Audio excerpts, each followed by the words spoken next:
You help me to discover the breadth of me, and I help you to discover the breadth of you.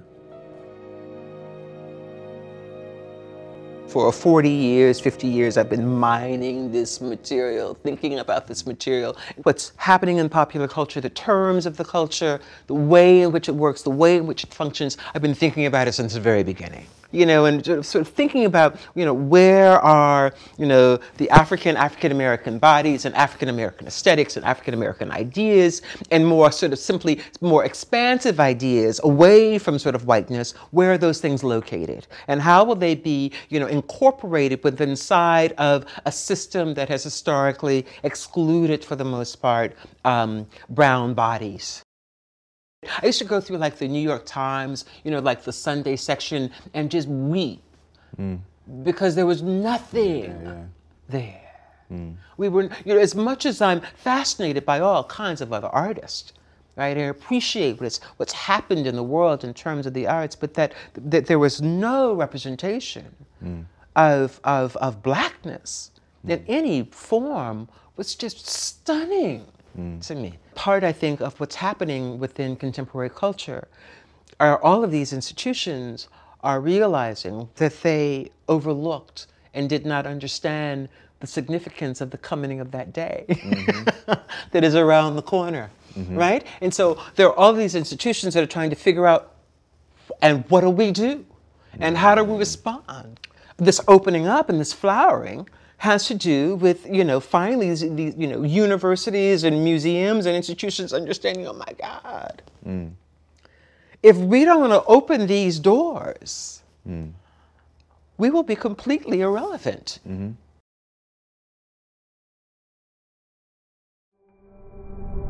There's a part of me that wishes that I were 20 years old now. That I know that I'm just missing a great shift and a great turn in the possible. It occurred to me at a certain point that I've always been interested in questions of power. What is it? Who controls what? How? Under what circumstances? Who lacks it? Who has it? I think I've really spent my life really examining ideas about power, and probably because, for the most part, I didn't think I had any. I come back in my life to themes of power constantly, right? That if I sort of push aside all the other things that I'm looking at and thinking about, and I get down to like the core of the thing. The core of the thing, I'm really trying to figure out how do you sort of unpack the dynamics of power and its ability to either control you or that you in some way control. And to then figure out what it means to be empowered and how to empower and how to impact through not only the work that I make, but the work that I care about.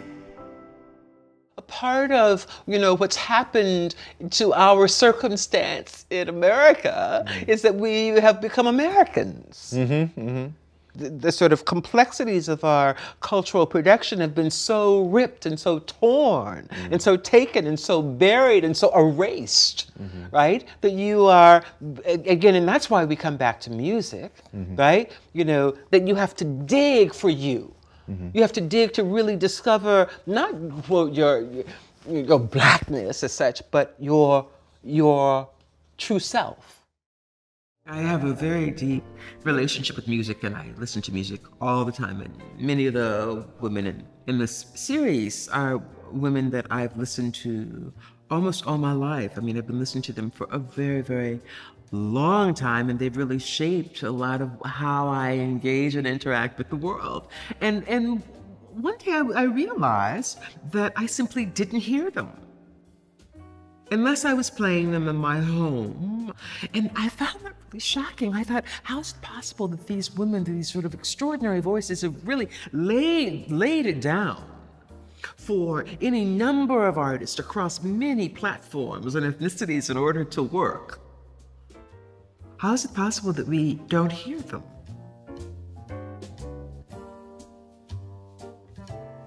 Even as we sort of enter like the 21st century, I'm realizing, also what fades and what holds. If we leave these voices behind, then how do we voice now? Right?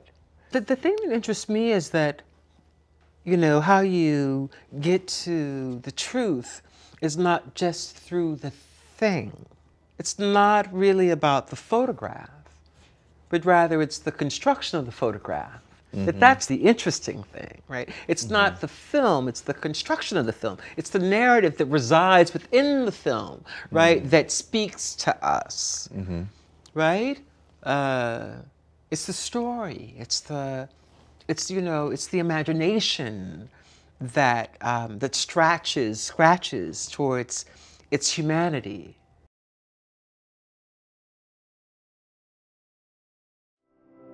I think that we've sort of, come to this rather extraordinary moment. We really are up against these profound changes in what we've come to know. So there's a lot of clamor right now, and there's a kind of shift that's been going on, so that we see a kind of emergence and revival of women and African American participants in a way that we did not see them before.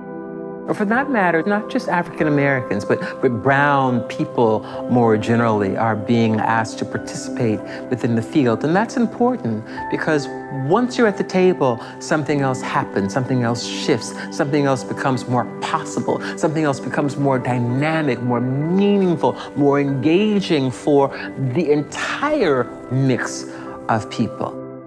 So, I've been paying attention to, what it means to be a woman, what it means to be a woman artist. When I really looked across the landscape of my life, and I realized that very few men had ever really supported me.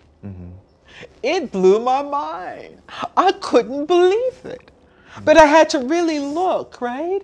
And I thought, they've never really supported me, right? I've been in all the they might take my ideas. You on a lot of mood boards. Right? They'll take my ideas, they'll use my ideas, but they will not use me. So these ideas about the ways in which women, or minorities might be undervalued is reflected in the work. It's talked about in the work, it's negotiated in the work, that you're always dealing with that sort of complex pie and moving around those issues, and I think it's really, really important. But, as they say, to change reality, you have to start with reality.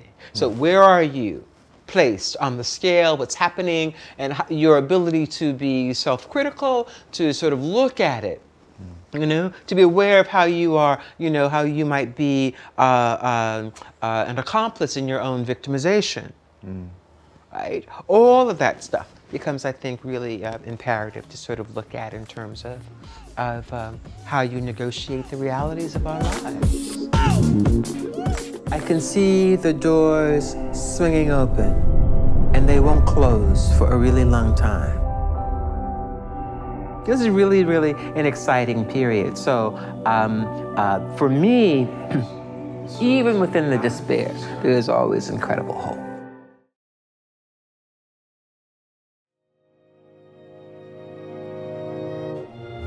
You write something not because you have the answer, you write something because you know that you need to work through it.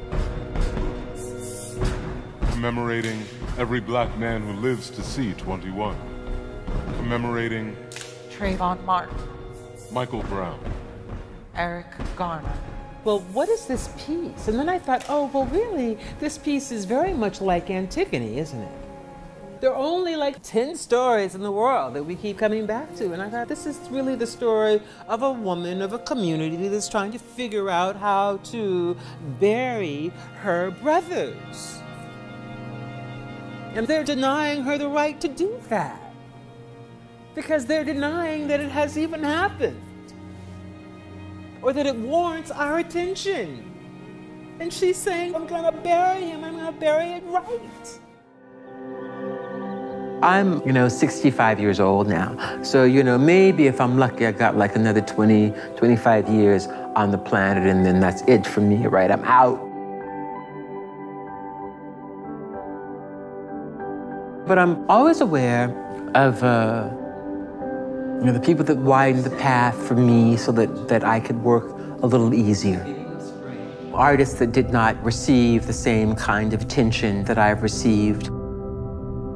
And now I have to use my skin and my body to push for an even wider path so that another group of young artists who are coming behind me can work and live and be and produce more easily than ever before. And hopefully they will do that for the next generation that's coming behind them. I think that that's what it is. As long as it's authentic, if it comes from an authentic place, Always stopped. and concern, Always charged. then you can't do any better than that. You know, like I'm not making something because it's fun. I'm not trying to figure out how to be entertaining. Some said he can't be helped. Some said Try. And so that gets you someplace else. You know, just sort of gets you to another place and space of consideration and possibility. And I'm asking myself this question of, and what is your aesthetic range, Carrie? What is it? What does it look like, right? You know, so there are many influences that are coming from a variety of sources, but what is your shit? Really, what is it? And how do you articulate it? And it's not that it's just simply being observed. A part of the observation is, do you then play to the observed? Right? You know, because if you allow, if you play to them, then it changes it, right?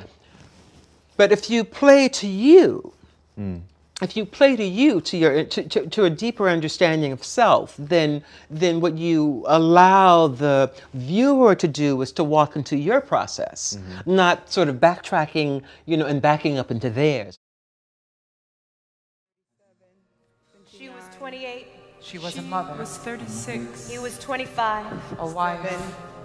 She was She was 34.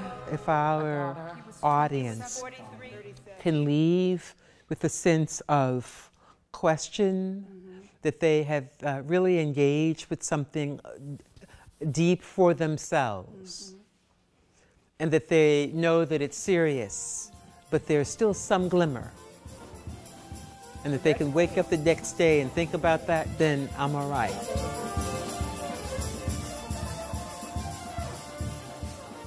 And I don't always know what I'm doing. I'm often lost and struggling through a process and a set of ideas and emotions that I don't always understand. That as an artist, I simply know that I need to make something, that I need to realize something, grapple with something, and I do that in a pictorial process. I mean, for instance, it took me really many years to realize that I was actually involved in the art of performance. I did not know that at all. I never even thought about it until 30-odd years later. I was looking at my work and thought, oh, that's what you've been doing. I didn't know that. I come with my set of experiences to the work, but you, as seer, as audience, you bring another set of ideas to the work that is equally as important. And it's in that space then that a dialogue actually happens and some learning takes place, that you help me to discover the breadth of me and I help you to discover the breadth of you.